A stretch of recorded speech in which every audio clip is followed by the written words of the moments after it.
Bien, bonsoir à toutes et à tous. Bonsoir. Et merci d'être là ce soir encore pour la poursuite de notre étude sur l'âme dans tous ses états. Ce soir, nous allons avancer dans notre thème en cherchant à montrer la façon dont l'âme s'exprime à travers le règne animal. Nombreux sont celles et ceux qui nous ont dit que les conférences de cette année étaient denses, voire compliquées. C'est vrai. Et nous avons conscience qu'elles nécessitent parfois plusieurs écoutes pour en saisir aussi bien les détails que la globalité. Mais c'est un choix que nous avons fait et qui nous engage toujours plus dans le travail, mais qui vous demande un retour, un investissement certain. Il y a déjà sur Internet suffisamment de vidéos intéressantes, beaucoup plus simples et plus faciles d'accès. Et c'est pourquoi nous avons choisi de ne pas rajouter du facile au facile. Parce que le chemin du service que l'âme incite à prendre n'est ni facile à emprunter, ni facile à suivre.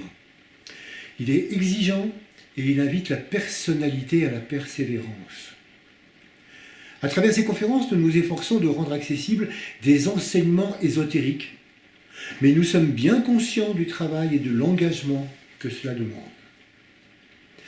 Alors pour celles et ceux qui prendraient le train de ces conférences en marche, sans avoir entendu les épisodes précédents, rappelons quelques éléments essentiels pour poser le cadre de ce que nous allons voir ce soir. Cette année, donc, nous cherchons à comprendre la nature de l'âme et la façon dont elle s'exprime en manifestation. Lors des 3 premières conférences, pour rendre compte de la psychologie de l'âme, nous nous sommes longuement attardés sur les 3 premières lois qui l'organisent. La loi de sacrifice, la loi d'impulsion magnétique et la loi de service. Et nous avons constaté, nous avons souligné l'omniprésence de ces lois à tous les étages de la manifestation, ainsi que leur importance dans le processus de mise en œuvre du plan d'évolution sur Terre. Nous avons commencé alors à approcher l'âme à travers les règnes subhumains, en montrant que chaque parcelle d'existence dépend d'un grand tout que l'âme une contient et organise. Elle est le côté intérieur invisible de toute chose, et il s'agit de bien réaliser qu'elle est l'origine des mondes, et non une espèce d'adjuvant, un supplément aux formes. Alors, quand on a l'habitude de se représenter l'âme de façon sensible et évanescente, on peut être surpris par cette approche plus mentale. Et c'est pourquoi il est nécessaire d'aborder cet enseignement avec des critères plus rigoureux. Oui, l'âme répond à des lois. Oui, elle poursuit un objectif. Et selon sa position au cœur de l'âme une, elle va nous apparaître sous un jour ou sous un autre. En effet, dans les règnes subhumains, l'âme une devient à travers ses ramifications en fractales l'âme d'un règne, puis l'âme d'une espèce au sein de ce règne, pour aboutir à l'âme d'une famille particulière. Et ça n'a pas plus loin. Parce que dans les règnes subhumains, l'âme ne se spécifie pas jusqu'à l'individu. Et c'est pourquoi on parle d'âme collective. Et c'est ainsi qu'au sein de l'âme minérale, l'âme de la métisse n'est pas celle du diamant, ni celle du gypse. De même, au sein de l'âme végétale, l'âme de la marguerite n'est pas celle du chêne, ni celle de l'algue, etc. Chaque famille d'âmes s'exprime donc à travers des caractéristiques qui lui sont propres. Or, dans les multiples cycles d'apprentissage de l'âme collective des règnes subhumains, une règle générale s'applique à l'ensemble des expériences en incarnation, c'est ce qu'on appelle le double processus de restitution, qui est à la base même de l'évolution. À chaque mort, la matière est restituée, redistribuée à l'ensemble des briques du vivant. Et en même temps, l'expérience vécue par la parcelle d'âme collective incarnée, riche de tous les acquis qu'elle a pu intégrer, est restituée au pot commun de l'âme de l'espèce. Ainsi, les expériences de chaque morceau de cuivre, de chaque rosier, de chaque berger allemand, profitent à l'âme collective de leur famille spécifique. Et chaque nouveau sujet engendré depuis cette âme collective intègre les progrès de ceux qui l'ont précédé.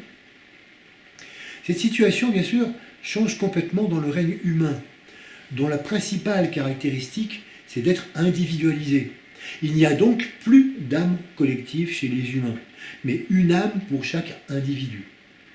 Ce qui fait qu'il n'y a pas de processus de restitution de l'expérience de l'âme à la fin de la vie, et que c'est la même âme enrichie de ce qu'elle a vécu qui va se réincarner. Par contre, en ce qui concerne la matière, elle est entièrement restituée à la matière commune, comme pour les autres règnes. Or, c'est justement au sein du règne animal que le passage de l'âme collective à l'âme individualisée s'opère progressivement sur des millions d'années. Il y a en effet une continuité d'évolution entre les deux règnes, et l'un des objectifs principaux de l'âme du règne animal, c'est d'amener certains d'entre eux, les mammifères, vers l'individualisation, vers la conscience individuelle, grâce à la fréquentation de l'humain, qui représente l'initiateur inconscient de cette individualisation. C'est un processus sur lequel on va revenir, qu'on va voir un petit peu plus loin. Donc, chez certains animaux domestiques, la marche vers l'individualisation s'opère peu à peu par un processus de subdivision des grandes âmes collectives en groupes comprenant de moins en moins de parcelles d'âmes. Lorsque, grâce à sa proximité avec l'humain, un animal acquiert de nouvelles expériences, à sa mort, tout ce qui a été appris par la parcelle d'âme qui l'animait ne se dilue plus dans l'âme collective de l'espèce, mais se relie à d'autres parcelles d'âme aux expériences similaires, pour former peu à peu des sous-groupes d'âmes de plus en plus petits, ne pouvant donner naissance qu'à un nombre restreint d'individus, jusqu'à s'individualiser. Et c'est la raison pour laquelle aujourd'hui, certains animaux possèdent déjà une conscience physique d'eux-mêmes, comme le prouve le test du miroir, dans lequel ils se reconnaissent, ou comme le montrent d'autres expériences. Bien sûr, il faut pouvoir se représenter cette évolution sur de vastes échelles de temps et réaliser que l'évolution suit un mouvement cyclique en spirale. En effet, si nous prenons l'évolution comme un mouvement de progrès linéaire, nous nous coupons du mouvement de vie cyclique qui vient s'enrichir et enrichir les éléments du vivant au fil des expériences de l'âme en évolution. Ainsi, le règne animal qui précède le règne humain sur la voie de l'évolution est lui-même accompagné par l'humain qui le tire vers l'avant. Il existe donc de grandes disparités de conscience au sein du règne animal. De la souris à l'éléphant, ou bien des animaux grégaires jusqu'à ceux qui, proches d'une conscience individuelle, établissent des rapports de plus en plus privilégiés avec l'humain. Mais au-delà de toutes ces hétérogénéités formelles, l'âme animale poursuit 3 objectifs fondamentaux. 1. Participer à l'émergence d'une lucidité divine. 2. Tendre vers les humains et coopérer avec eux.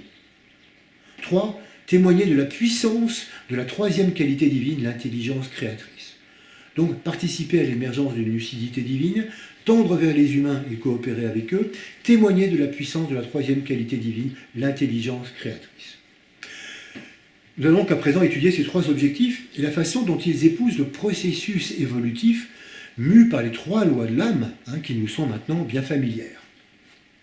Et comme vous allez pouvoir vous en rendre compte, l'âme des animaux est animée par des énergies qui expriment une ambiance très différente de celle que nous avons perçue avec les végétaux, qui elle-même était une ambiance qui était très très différente de celle des minéraux.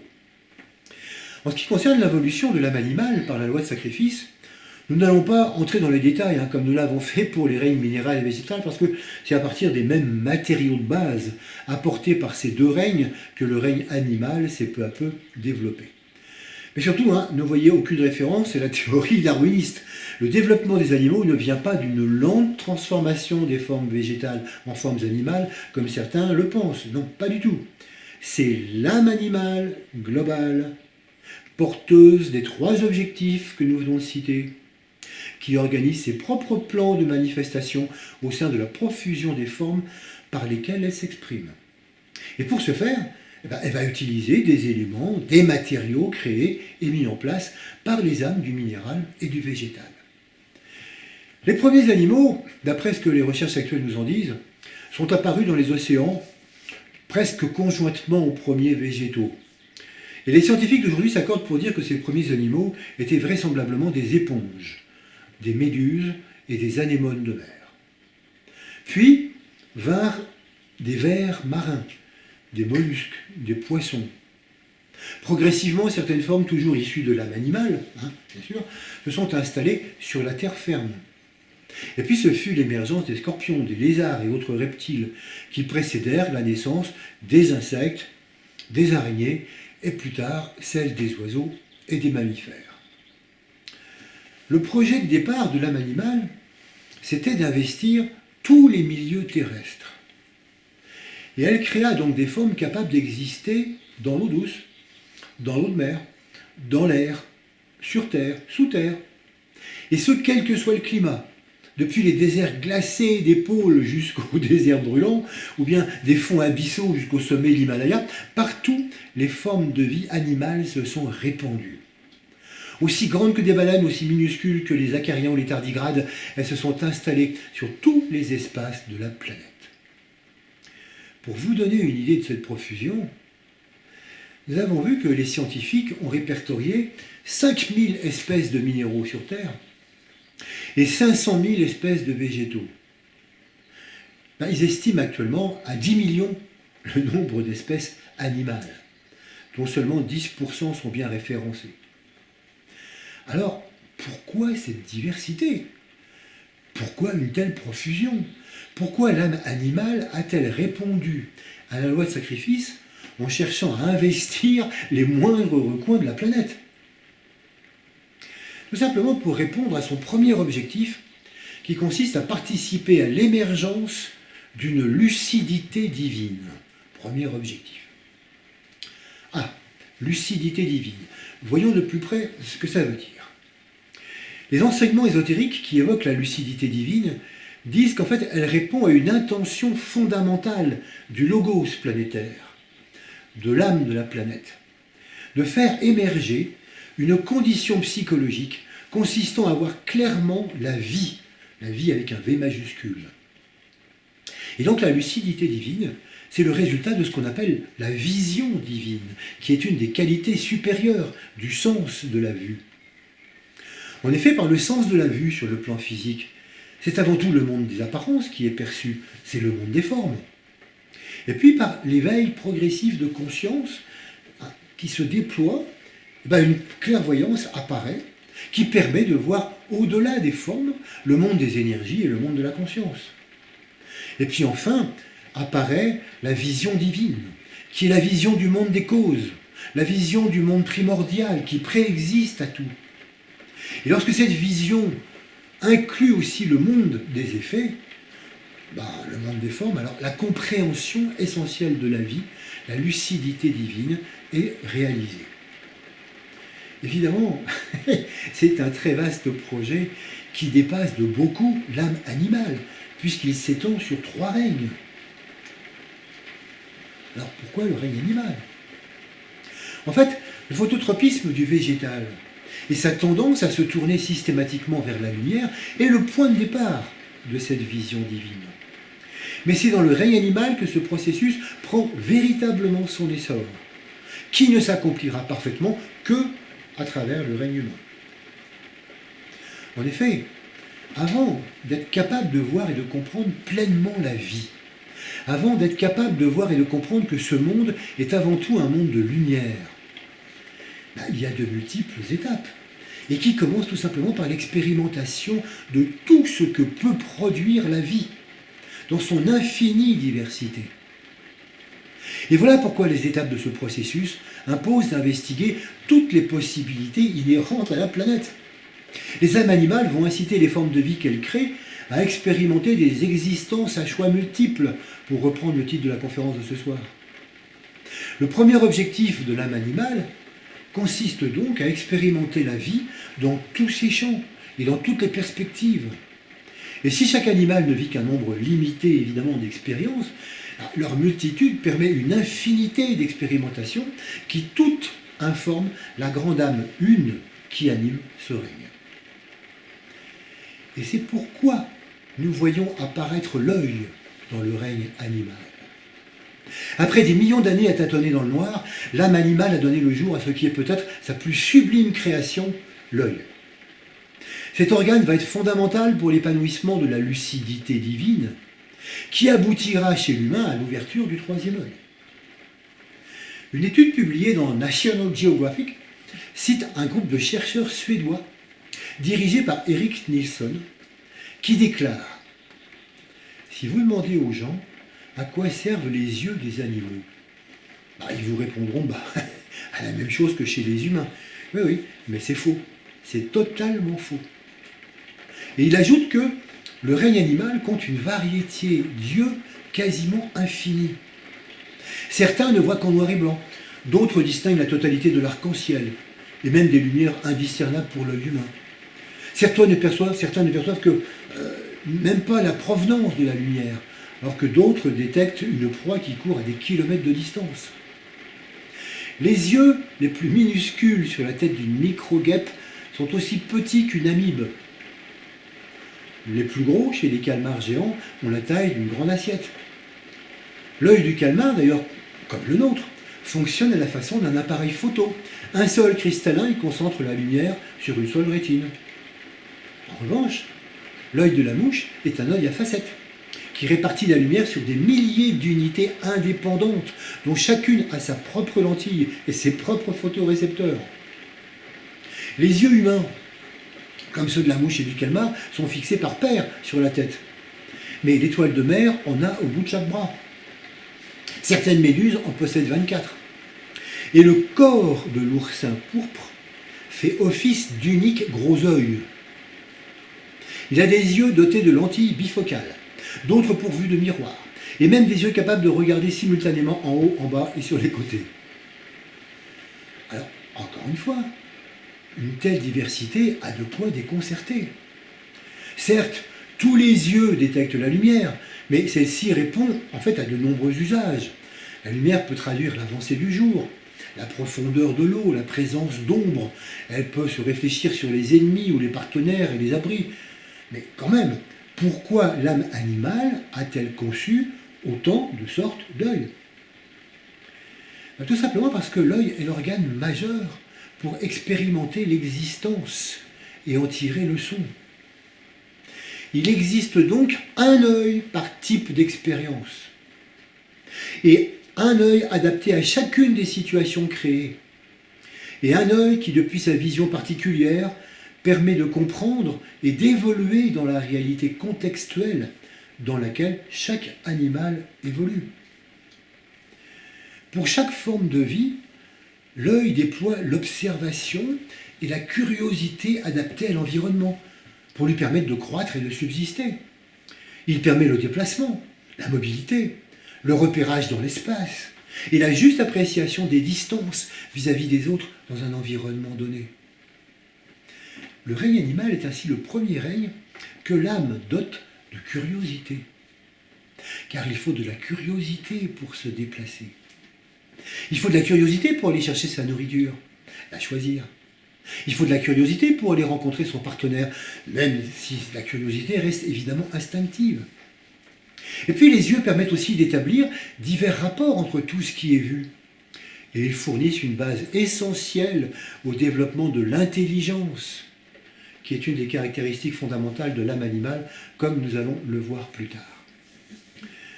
Donc si nous résumons le premier objectif de l'âme animale, il consiste à établir les bases de départ du vaste projet de développement de la vision divine, en passant par un processus d'expérimentation multiple. Et c'est ainsi qu'il met en lumière la puissance de la vie une à travers l'immensité de ses expressions dans la manifestation. Par son ubiquité, le règne animal, dans son ensemble, remplit évidemment très bien cet objectif.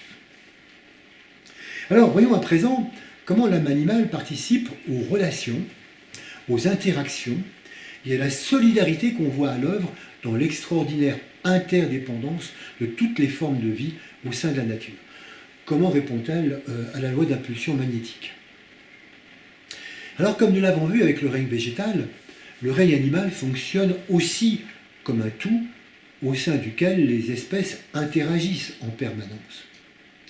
Et les humains commencent enfin à le réaliser. Là où il n'y a pas si longtemps encore, on ne voyait que juxtaposition d'espèces, compétition, voire loi de la jungle, on sait dorénavant que les animaux vivent au sein d'un écosystème solidaire. Et on comprend de mieux en mieux qu'un écosystème, c'est un ensemble systémique fragile, et que les interventions humaines qui cherchent à ajouter ou à retrancher des éléments bouleversent généralement le délicat équilibre entre tous. Par exemple, on constate que si un prédateur vient à disparaître au sein des forêts tropicales, ça entraîne immédiatement une surpopulation des rongeurs, qui, en se nourrissant abondamment, détruisent toutes les nouvelles pousses d'arbres, qui ne peuvent remplacer les arbres morts. Ce qui provoque des trouées dans la canopée, par lequel passe le soleil, entraînant un assèchement des sols. Et par voie de conséquence, la disparition de surfaces importantes de forêts. Avec sa vision partiale et partielle du monde animal, l'humain a commis beaucoup de dégâts, en voulant réguler l'organisation de la faune, ou en exploitant d'importantes populations animales, et ça continue. Dans certains pays, les loups, les ours, les lynx et les renards ont ainsi été décimés au profit d'activités humaines. A l'inverse, depuis l'introduction des lapins en Australie au XIXe siècle, l'homme a pu constater combien leur prolifération a été dévastatrice pour l'environnement. Ces petits mammifères sont à l'origine d'une imposante disparition d'espèces. Alors il est vraiment bien de se rendre compte que la chaîne écosystémique n'est pas toujours lisible à l'œil nu, et qu'une compréhension parcellaire induit des effets particulièrement néfastes quand les humains jouent les maîtres de la nature. Alors, voyons plus en détail comment l'âme animale répond à la loi d'impulsion magnétique. Nous avons dit la fois dernière qu'une coopération, orchestrée comme un ballet, régissait certains mouvements entre les végétaux et les animaux. La pollinisation des fleurs par les abeilles, la dissémination des graines par les fourmis en sont des exemples bien connus. Et la nature des associations au sein de ces deux règnes est parfois si spécialisée que la disparition de l'un des partenaires entraîne forcément la disparition de l'autre. Pour exemple, la pollinisation du noyer d'Amazonie nécessite l'intervention de certaines abeilles charpentières femelles. Mais avant que celle-ci puisse intervenir, une chaîne de cooptation instinctive doit se déployer. Pour que ces abeilles charpentières femelles puissent agir, il faut auparavant que le mâle ait butiné et se soit imprégné du pollen d'une orchidée spécifique qui pousse sur ce noyer. Fort du parfum de ce pollen, le mâle attire alors les femelles qui peuvent pénétrer la fleur du noyer, inaccessible au mâle, beaucoup trop faible pour soulever l'opercule qui barre l'accès aux étamines. Il faut donc la présence conjointe de l'orchidée, de l'abeille mâle, de l'abeille femelle pour pénétrer la fleur du noyer et la polliniser. Et la coopération ne s'arrête pas là. L'année suivante, la noix, qui est d'un beau volume, plus gros qu'une noix de coco, eh bien, la noix a également besoin de l'aide animale pour s'ouvrir. Une fois tombée à terre, sans être le moins du monde égratigné, la noix a besoin d'un gros rongeur, l'agouti, pour être percée. Et si l'agouti se délecte d'une partie des graines de la noix, il cache les autres en les enterrant. Et heureusement, la mémoire d'un agouti glouton a des limites, et c'est ainsi que, bien enfouies, les graines germent et permettent au noyer d'Amazonie de se reproduire. Et c'est pourquoi il est impossible de cultiver ce spécimen végétal ailleurs. Il a besoin d'une orchidée spécifique, des abeilles charpentières mâles et femelles, et de l'agouti pour pouvoir se reproduire. Et donc les exemples d'interaction et de coopération des animaux entre eux, et des animaux avec le biotope environnant, sont si nombreux et sont si passionnants que nous pourrions passer des heures à en parler.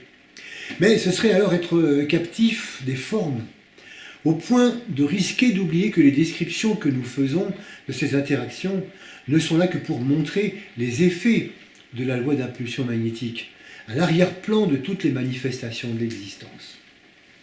Rappelons que notre but, ce n'est pas de faire un cours de zoologie, ni même de faire preuve d'exhaustivité par rapport au règne animal, simplement d'illustrer par certains faits la mise en œuvre des trois lois de l'âme. Alors, insistons sur l'aspect de la loi d'impulsion magnétique qui pousse les âmes de certains animaux et de certains humains à se rencontrer. Parce que c'est là l'expression du second objectif de l'âme animale, tendre vers les humains et coopérer avec eux en vue d'une individualisation future.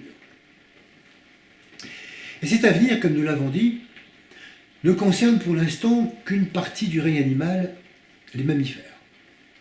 En effet, l'évolution des insectes, des poissons et des oiseaux tend d'une manière générale à se rapprocher du règne des Devas.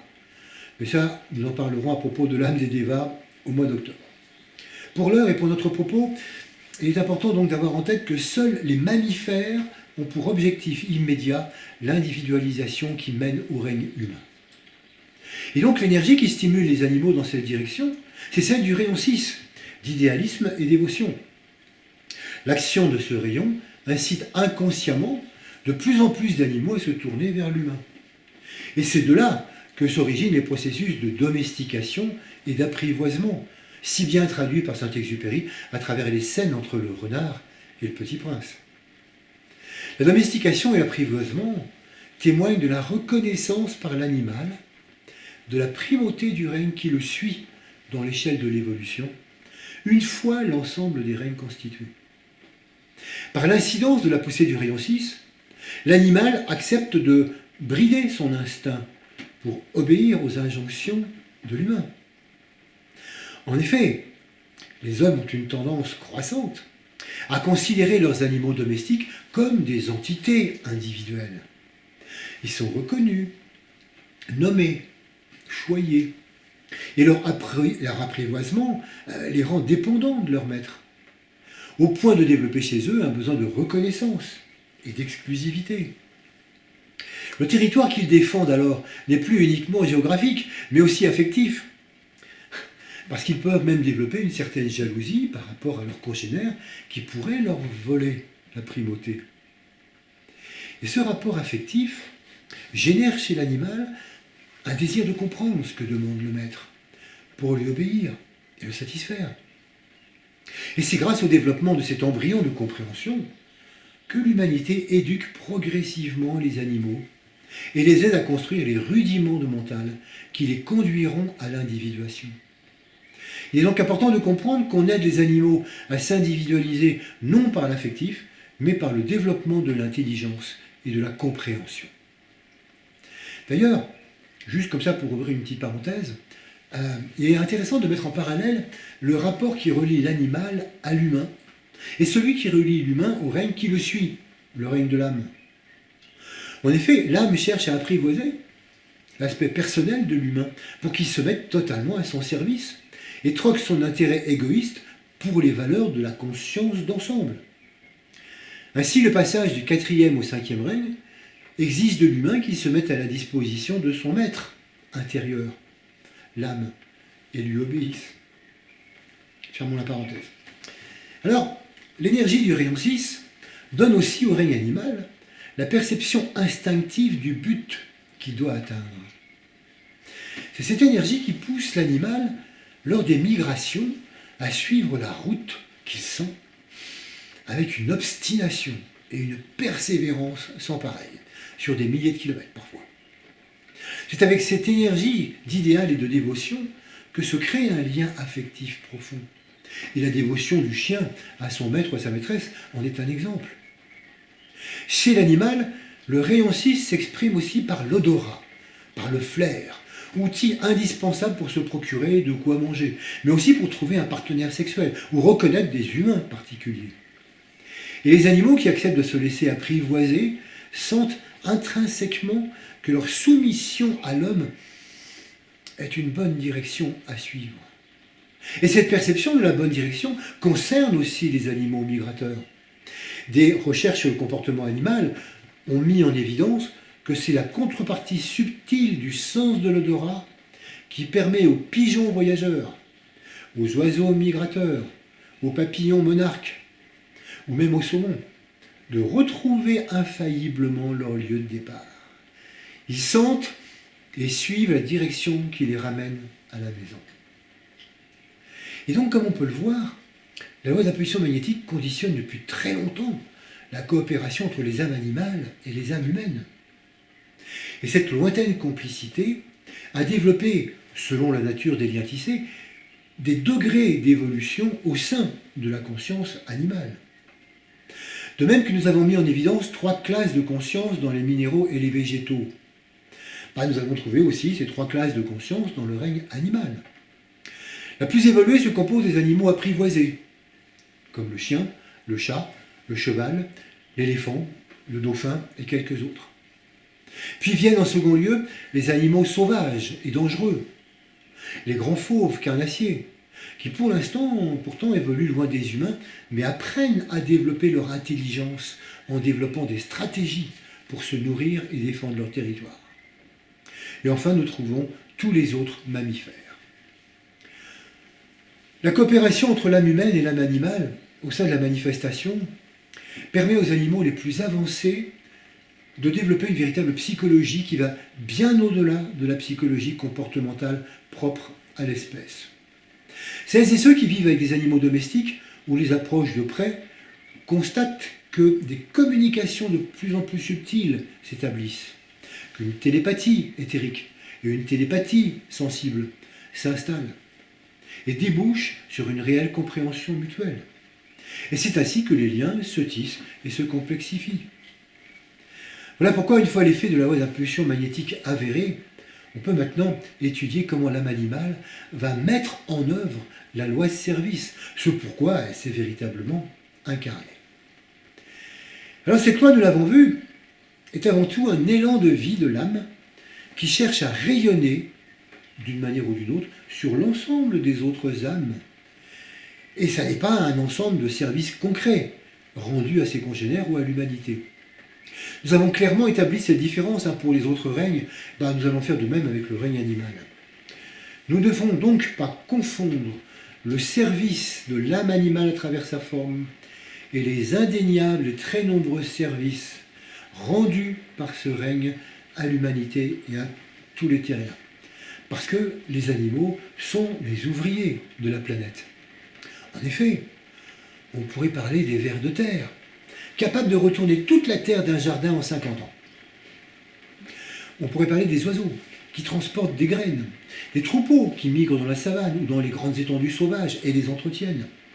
On pourrait évoquer le plancton qui fixe dans l'océan 40% du gaz carbonique atmosphérique, tout en nourrissant les baleines. On pourrait parler des abeilles pollinisatrices à l'origine des fleurs et des fruits, qui permettent au végétal d'être le manteau vert de la planète, etc. Donc le règne animal est utile absolument partout, à tous les étages de la manifestation, et ses services, tout comme ceux du minéral et du végétal, sont immenses. Le règne animal est le grand animateur planétaire. Et naturellement, il rend aussi de très grands services à l'humanité. Tout d'abord, il la nourrit. L'humanité consomme 10 tonnes de viande, 4 tonnes de poisson et 18 tonnes de lait par seconde. 10 tonnes de viande, 4 tonnes de poisson et 18 tonnes de lait à la seconde. Je vais vous dire, l'animal a été aussi le premier assistant de l'homme concernant les transports, le portage et les travaux des champs. Aujourd'hui, les animaux montent la garde, guident les aveugles, sauvent les blessés, détectent la drogue ou le cancer, entrent dans les hôpitaux pour rendre moins pesantes les hospitalisations. Ils sont les compagnons de loisirs et des compagnons de vie dans une proportion sans cesse croissante. Enfin, ils représentent un apport inestimable sur le plan affectif.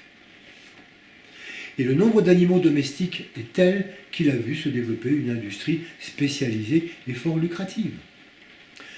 Bref, les services rendus par l'animal dans la société sont innombrables et, comme vous pouvez le voir, d'ordre très concret.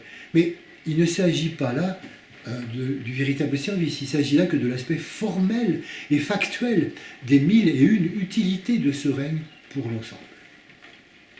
Ce ne sont là donc que les conséquences de ce qu'est le véritable service, parce que le troisième objectif de l'âme animale, c'est de témoigner de la puissance de la troisième qualité divine, l'intelligence créatrice.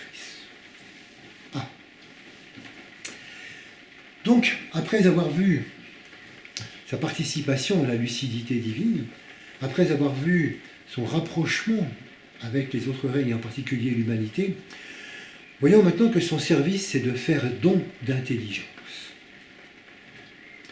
Alors, avant de développer l'impact de la loi de service dans ce règne, il est important de rappeler que ce règne est constitué par deux rayons. Le rayon 6 d'idéalisme, comme nous venons de le voir, mais aussi le rayon 3 d'intelligence créatrice, qui est son rayon fondamental. Le rayon 3, c'est la substance énergétique de l'intelligence active à l'œuvre au sein de la création et de toute création. C'est une énergie qui ajuste, qui adapte en permanence le rapport entre la conscience et les formes, afin de concourir au plan d'évolution avec une dépense minimale d'énergie. Dans les cycles d'incarnation et d'abstraction des rayons sur Terre, le rayon 3 est le plus ancien, et il colore l'existence tant du côté intérieur que du côté extérieur. Sa puissance et sa façon de conditionner la vie est donc tout à fait prépondérante. Il est l'émanation d'une qualité divine et en même temps celui qui génère les apparences. Et sa puissance dans notre monde est décuplée parce qu'il est aussi une des énergies qui qualifient la planète Terre. L'importance du rayon 3 confère donc au règne animal une dimension particulière parce qu'il est un relais privilégié de cette énergie qui imprègne l'existence. Bien. Après avoir vu donc que le service de l'âme minérale a pour but la circulation de l'électricité, la diffusion de la lumière et le rayonnement radioactif, après avoir vu que le service de l'âme végétale s'exprime par la radiance et par l'amour, nous allons donc voir ce soir que l'âme du règne animal, comme on vient de le dire, sert en témoignant de la puissance de la troisième qualité divine, l'intelligence créatrice. Et pour mieux cerner le génie de cette intelligence dans le règne animal, nous allons l'envisager sous trois aspects, tous reliés naturellement par le fil rouge de la qualité fondamentale de l'adaptation, qui est une des expressions majeures de l'énergie du rayon 3. Nous allons donc traiter de l'intelligence sous trois aspects qui ne sont évidemment pas séparés, mais qui vont juste servir à bien préciser notre propos. Tout d'abord, l'intelligence d'une inventivité infinie. Ensuite, l'intelligence relationnelle et comportementale. Et pour finir, l'intelligence créatrice. Commençons par l'intelligence d'une inventivité infinie. Pour donner corps à des animaux de toute taille, dans tous les milieux et sous tous les climats, l'âme animale fait preuve d'une inventivité absolument prodigieuse. Elle ne se contente pas de créer quelques procédés qu'elle reproduit ensuite à l'identique pour les généraliser. Ah non, elle ne cesse d'inventer, dans une logique d'interdépendance en fractale, des compétences multiples pour chaque espèce. Par exemple, pour chaque petit animal, parmi les milliers présents dans les massifs coralliens, il y a une invention particulière pour chacun. C'est donc une mine inépuisable de découvertes pour les chercheurs. Quand on regarde de près la structure et le fonctionnement du monde animal, mais on ne peut qu'être émerveillé par tant d'ingéniosité. Et nous en avons donné un exemple tout à l'heure à propos de l'œil, parce que le coup de génie de l'âme animale, c'est quand même l'invention de l'œil, qui va permettre à toutes les espèces de ce règne le mouvement et la mobilité dans l'espace. C'est pourquoi on comprend pourquoi la vue, la lumière et le mouvement sont si étroitement reliés à l'énergie du rayon 3. Le monde animal donc fascine les scientifiques qui cherchent à en comprendre les multiples facettes pour les reproduire dans de nouvelles technologies, susceptibles de doter l'humain de plus grandes possibilités d'adaptation. Et cette recherche de pointe s'effectue dans les laboratoires les plus sophistiqués parce que les animaux mettent en œuvre des habiletés et des savoir-faire pour résoudre des problèmes que l'humanité ne sait absolument pas encore traiter. Et plus on étudie leur fonctionnement, plus on s'enthousiasme pour l'ingéniosité dont ils font preuve dans une économie de moyens qui laisse pantois. L'âme animale est vraiment l'ingénieur le plus génial de la planète. Parmi les milliers d'exemples que nous pourrions citer, ou même les millions, nous allons juste en évoquer deux. pour avoir une petite idée de cette inventivité qui intéresse tant les chercheurs. Prenons tout d'abord l'exemple du papillon. Sa genèse est déjà en soi un mystère dont nous avons déjà parlé. En effet, l'histolyse, le passage de la chenille par l'état de bouillie au sein de la chrysalide pour renaître papillon, c'est toujours pas pleinement élucidé. Mais intéressons-nous à un papillon un peu extraordinaire qui est le morpho bleu. Le morpho bleu, c'est un grand papillon d'une vingtaine de centimètres du Brésil. Et celui-ci ne tient pas sa couleur bleu métallique de pigments, mais de structures particulières qui composent son aile. Ces structures sont organisées de manière à absorber totalement tous les rayons de lumière, à l'exception de ce bleu étrange qu'il reflète et qui fait sa spécificité. Les chercheurs sont en train d'analyser au microscope électronique ces structures pour comprendre comment arriver, par leur agencement, à choisir les couleurs. Et surtout, comment arriver à produire un noir absolu qui permettrait un gain de rendement sans pareil pour les panneaux solaires. Un autre papillon du Brésil, le Greta orto, a la particularité d'avoir des ailes totalement transparentes. Alors on pourrait dire, oui, bon, ça on sait faire. Ah non, non, non, non. Cette comparance n'est absolument pas comparable à celle des verres que nous utilisons, parce que ces verres que nous utilisons produisent toujours des reflets. Or, les ailes de ce papillon sont totalement anti-reflets, quel que soit l'angle d'incidence de la lumière, et ce depuis l'infrarouge jusqu'à l'ultraviolet. En fait, les ailes de ce papillon sont constituées de nanostructures en forme de piliers de taille variée, disposées de façon très irrégulière. Et les chercheurs tentent de maîtriser cette organisation pour développer de nouveaux revêtements anti-reflets pour les écrans de téléphone ou d'ordinateur. Et l'inventivité de l'âme de ces papillons ne s'arrête pas là. Leurs ailes sont si grandes qu'elles ne doivent pas être mouillées, sous peine de rester collées, et de condamner le papillon à ne plus pouvoir voler.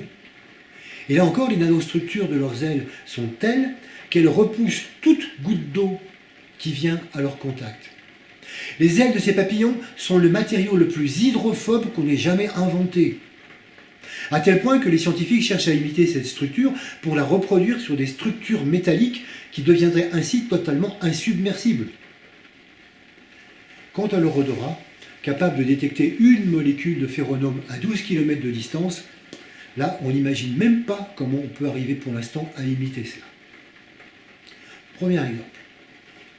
Le deuxième exemple concerne un animal étrange qui comprend 1300 espèces et que vous n'avez sans doute jamais vu en vrai, parce qu'il ne mesure à peine 1 mm de longueur.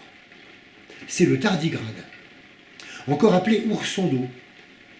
Les tardigrades sont de minuscules animaux invertébrés et translucides, constitués donc d'une carapace terminée par 8 petites pattes griffues situées sous leur corps.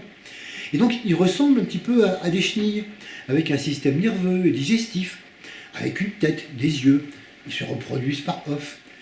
Mais leur capacité hors du commun interroge les scientifiques à tel point que certains estiment que les tardigrades pourraient éventuellement être d'origine extraterrestre. Pourquoi pas, puisque cette origine extraterrestre, nous l'avons déjà mise en évidence pour les minéraux et pour les végétaux. Mais ce qui en fait un animal extraordinaire, c'est pas tout ce que je viens de vous dire, c'est sa résistance à des environnements extrêmes. Il survit depuis moins 273 degrés, soit le zéro absolu, jusqu'à plus 340 degrés. Il est 1000 fois plus résistant que l'homme aux rayons X. Il supporte des pressions 4 fois supérieures à ce qu'on trouve au fond des océans. Il survit à la dessiccation totale, au manque d'oxygène, à tous les produits toxiques et à l'alcool pur. Il peut se reproduire seul si nécessaire. Et il est présent depuis le Sahara jusqu'à l'Himalaya, plus de 6000 mètres, en passant par les océans, moins de 4000 mètres, et dans notre jardin, au milieu des mousses et des lichens. Et depuis peu, il y en a même sur la Lune, puisqu'on l'a envoyé, puisqu'il est censé survivre au vide spatial. Le tardigrade est donc capable de survivre à ces conditions extrêmes en changeant son mode de fonctionnement, en ayant principalement recours à ce qu'on appelle la cryptobiose. C'est un état dans lequel il se vide de son eau, il la remplace par un sucre, ce qui réduit son métabolisme à 0,01% de la normale. Ce sucre qu'il génère lui-même est une sorte d'antigel. Et il peut rester ainsi quasi mort pendant des dizaines d'années, jusqu'à ce qu'on le réhydrate d'une goutte d'eau. En fait, on ne connaît pas sa limite. Dans des conditions normales de vie, sa longévité c'est de 1 à 3 ans.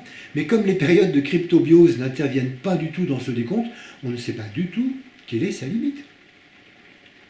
Vous comprenez pourquoi il passionne tant de chercheurs qui aimeraient reproduire ses exploits pour des applications humaines. Voilà. Ces deux exemples sont suffisamment parlants pour illustrer l'inventivité de l'âme animale à l'œuvre sur Terre. Et ces exemples existent par millions. Et leur diversité est telle que nous en oublions parfois que c'est l'énergie du rayon 3 de l'âme animale qui préside à ce festival de prouesses d'intelligence.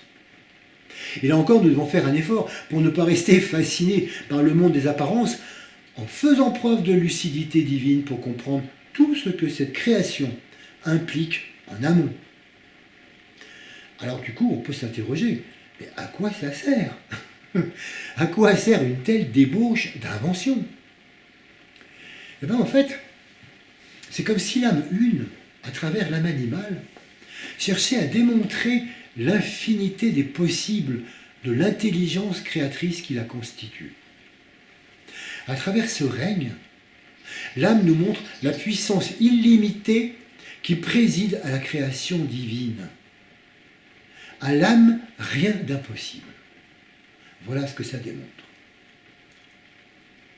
Et ça continue, car au-delà de l'intelligence d'inventivité que nous venons de voir, l'âme rayon 3 du règne animal témoigne aussi d'intelligence relationnelle et comportementale. C'est notre deuxième volet sur l'intelligence. Alors nous n'allons pas revenir en détail sur l'intelligence des relations qui lie le monde végétal et le monde animal que nous avons déjà abordé, et nous allons plus insister sur l'intelligence comportementale des animaux entre eux. Il est frappant de voir à quel point les humains qui n'appartiennent qu'à une seule espèce relationnent entre eux d'une manière totalement inintelligente. Alors que les animaux qui comptent 10 millions d'espèces vivent entre eux en bonne intelligence. Les animaux vivent en paix et la raison du plus fort n'est jamais une raison pour inféoder et dominer son partage ses congénères. Et si des documentaires animaliers anciens présentent encore le monde animal comme soumis à la loi de la jungle, où on voit le plus petit mangé par le plus grand que lui, c'est là une présentation formelle et sentimentale qui rend compte d'une mauvaise compréhension des liens qui les relient et d'une méconnaissance de l'indispensabilité de la mort dans l'équilibre du vivant. Alors aujourd'hui, à travers des documentaires au ton résolument novateur, une autre approche insiste sur le phénomène naturel de la mort et révèle l'interrelation des âmes entre les règnes qui prévoit que chaque règne se donne à celui qui le suit dans l'échelle évolutive. Ainsi, le minéral se donne en nourrissant le végétal, qui se donne lui-même à l'animal, qui se donne à l'humain, censé lui-même se donner au règne de l'âme. Et c'est l'un des aspects exprimés par l'âme une en réponse à la loi du don. Et ce don, il fonctionne aussi à l'intérieur de chaque règne. Ainsi, de nombreux végétaux, par leur mort et leur décomposition, en nourrissent d'autres. Dans le règne animal, il est également prévu qu'un certain nombre d'animaux servent de nourriture à d'autres. Et il n'y a là ni sauvagerie, ni cruauté, ni guerre, mais intelligence fonctionnelle à l'intérieur d'un même règne et entre tous les règnes. Et il en est de même pour les combats entre mâles, cherchant à s'assurer la suprématie de leur reproduction. Ça fait aussi partie d'une intelligence comportementale qui sélectionne les individus les plus beaux ou les plus forts pour assurer une bonne descendance. Il est d'ailleurs à noter que ces combats n'ont rien de cruel, ils occasionnent très très peu de blessures et n'entraînent pas de mort, parce que dès qu'un animal sent qu'il n'a pas le dessus, il se soumet ou il s'en va. Alors, une fois qu'on a compris que la loi de la jungle est en réalité une loi de coopération intelligente, on peut percevoir à quel point les animaux se respectent, se complémentent et ne peuvent se passer des uns des autres. L'âme animale régit les relations entre ces millions d'espèces de la manière la plus intelligente qui soit.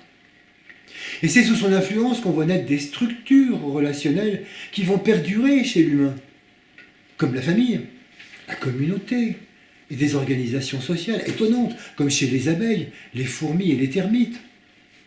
La communication silencieuse que nous avons vue dans le règne végétal devient une communication par le son. Tout d'abord à l'usage des congénères, puis vis-à-vis des autres espèces, évoluant progressivement vers une capacité chez certains singes éduqués à utiliser un langage pour communiquer clairement avec les humains. Et c'est ainsi que les relations à l'intérieur d'une espèce ou entre espèces sont toutes intelligentes, interdépendantes, et s'organisent comme des éléments articulés et solidaires d'un grand tout, chacun se mettant, en fonction de ses atouts particuliers, au service de l'ensemble. Enfin, abordons le troisième aspect de l'intelligence. Après l'intelligence sous son aspect inventif, l'intelligence relationnelle et comportementale, l'âme animale témoigne de l'intelligence créatrice, en bâtissant des mondes qui témoignent de l'existence d'un grand architecte de l'univers. Sauf à croire que l'intelligence s'acquiert dans une pochette surprise. Sait-on jamais. Et donc, les animaux font preuve d'un sens architectural inné, et certains élaborent des constructions complexes.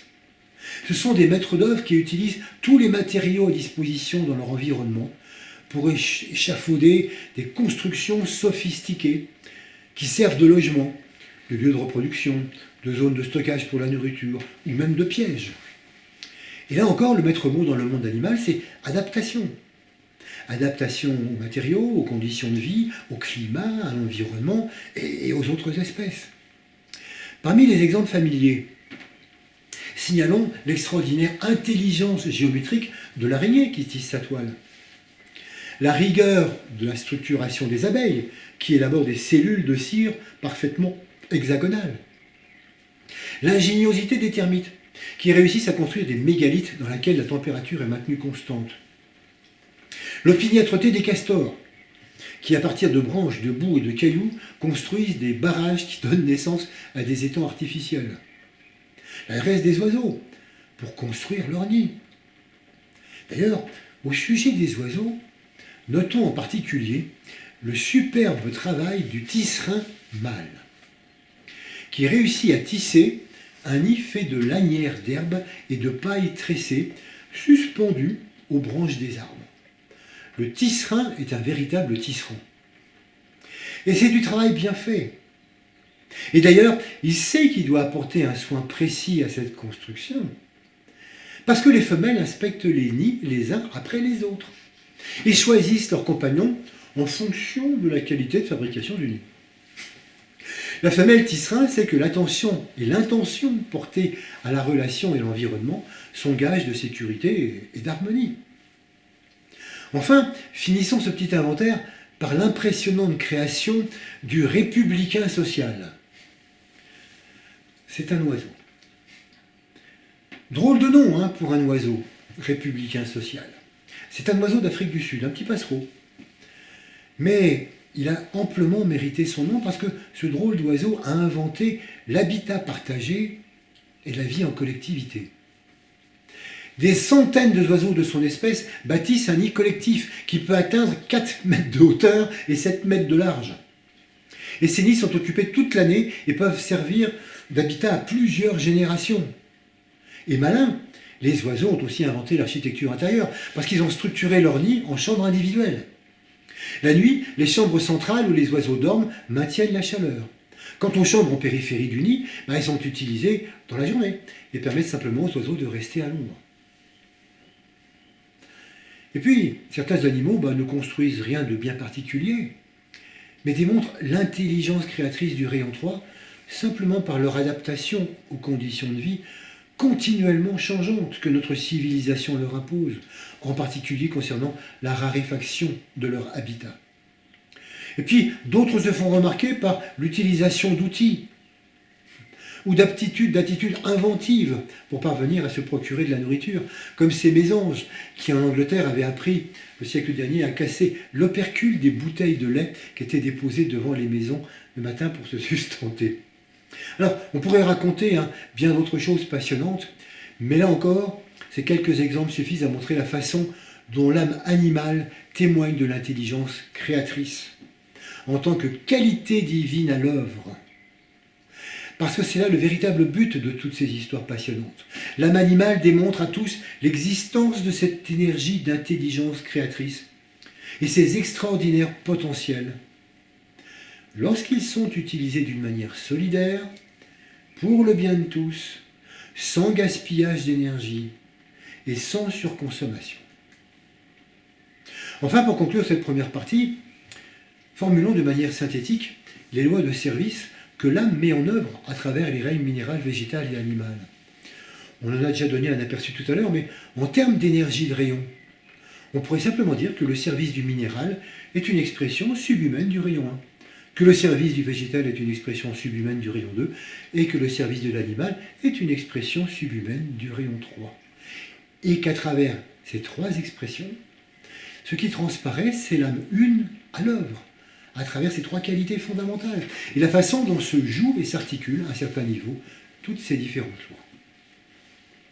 Alors, si les effets des lois de l'âme animale sont spécifiques à ce règne, nous allons, comme nous l'avons fait un petit peu avec les autres règnes, chercher à voir en quoi ces fonctionnements peuvent nous amener à réfléchir à la vocation de l'humanité qui consiste à devenir de véritables créateurs intelligents. En évoquant la loi de sacrifice, nous avons vu qu'un des buts fondamentaux que poursuit l'âme de la Terre est de développer, grâce à l'apport des animaux et de l'humanité, une vision divine, menant à une lucidité divine, permettant de voir la vie telle qu'elle est, c'est-à-dire au-delà des masques de l'apparence. Et ce vaste projet nécessite, comme nous l'avons vu, le développement de l'œil et des multiples vues physiques possibles. Et c'est pourquoi le but immédiat de l'humanité consiste à poursuivre la mission des animaux et d'éveiller sa vision, son troisième œil, celui qui voit au-delà des formes, celui qui voit la vie telle qu'elle est synthétiquement. Et pour ce faire, l'humain doit apprendre que les formes ne sont qu'un aboutissement de l'énergie de l'âme, relayée par les forces éthériques, et non un but et un environnement essentiel. Et donc, apprendre à voir le monde en amont des formes, en amont des événements, en amont de toute création. Apprendre à voir le monde dans son essence, c'est le grand objectif actuel de l'humanité pour participer à ce but de vision divine amenant la lucidité divine. Ensuite, par la loi d'impulsion magnétique, nous avons souligné l'intense et nécessaire rapprochement entre les animaux et l'humanité.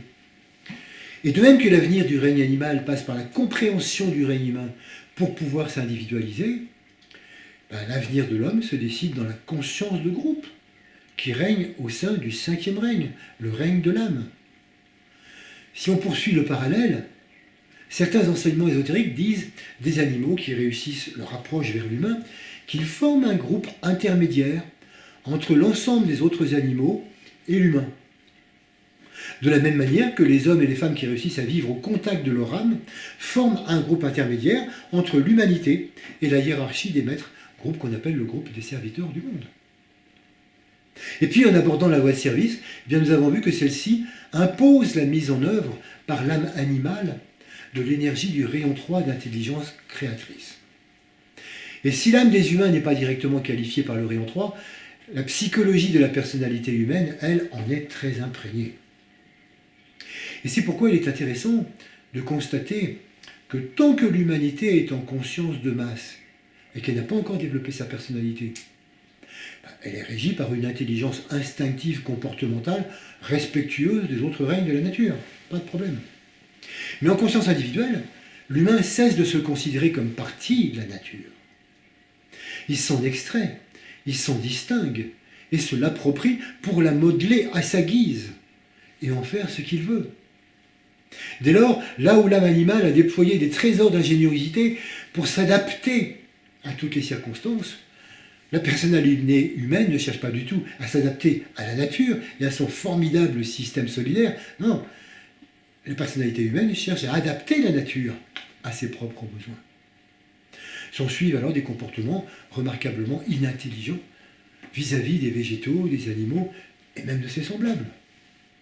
Pourtant, par son intelligence, l'humain a construit des outils capables de le faire vivre, comme l'animal, sous tous les climats, et de séjourner sur et sous la terre, sur et sous les mers, dans les airs, et même aussi maintenant dans l'espace.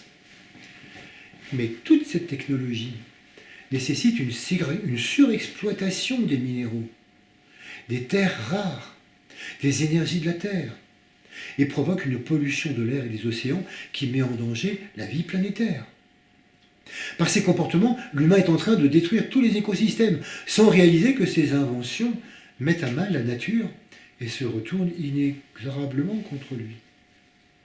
Cette attitude de consommation, dépourvue de lucidité, n'est heureusement qu'une expression momentanée de l'énergie du rayon 3, qui devient destructrice quand elle est utilisée à des fins égoïstes. Mais heureusement, les humains qui rejoignent la conscience d'ensemble redécouvrent cette intelligence extraordinaire, non simplement pour s'en émerveiller, mais pour s'en inspirer. Parce que l'ingéniosité de l'âme animale doit nous faire réfléchir à cette qualité divinement créatrice qu'incarne le rayon 3. Alors, si plutôt que de copier les expressions intelligentes du règne animal, l'humain se reliait à l'énergie d'intelligence créatrice au sein de sa propre âme, il pourrait créer un monde encore inimaginable aujourd'hui, parce que l'intelligence créatrice de l'âme, mise entre les mains du sage, détient un pouvoir illimité. Et avant d'atteindre l'inimaginable, ayons déjà l'intelligence de l'imaginable pour chercher à créer un monde où régnerait, par exemple, une économie de partage entre tous, respectueuse de l'environnement et de l'ensemble des règnes. Imaginons un monde riche de technologies silencieuses, non polluantes, utilisant des forces et des énergies encore invisibles mais qui ne demandent qu'à être découvertes. Imaginons une intelligence relationnelle entre tous et toutes, du nord au sud, de l'ouest à l'est, témoignant de notre capacité à nous soutenir et à nous considérer comme un. Alors, avec l'âme animale, c'est ainsi que s'achève notre étude des règnes subhumains. Le minéral nous a montré que répondre à un plan fondamental, c'est possible. Le végétal nous a montré qu'un monde d'amour, c'est possible. Et l'animal nous dit chaque jour qu'un monde d'intelligence créatrice et relationnelle est possible également. Alors la prochaine fois, nous verrons le règne humain qui doit mettre en œuvre tous ces possibles. Et tout cela répond à un plan global. Et en avoir une représentation, même limitée, nous demande de rejoindre une certaine abstraction, qui n'est pas encore chose facile, mais le début d'une lucidité divine. Mais rien ne nous empêche de nous accrocher pour tenter de savoir de quoi il est question. Alors accrochons-nous ensemble, non pour nous confronter, mais pour nous unir au grand œuvre qu'est le plan d'amour à réaliser sur Terre, et embarquons ensemble dans notre méditation commune.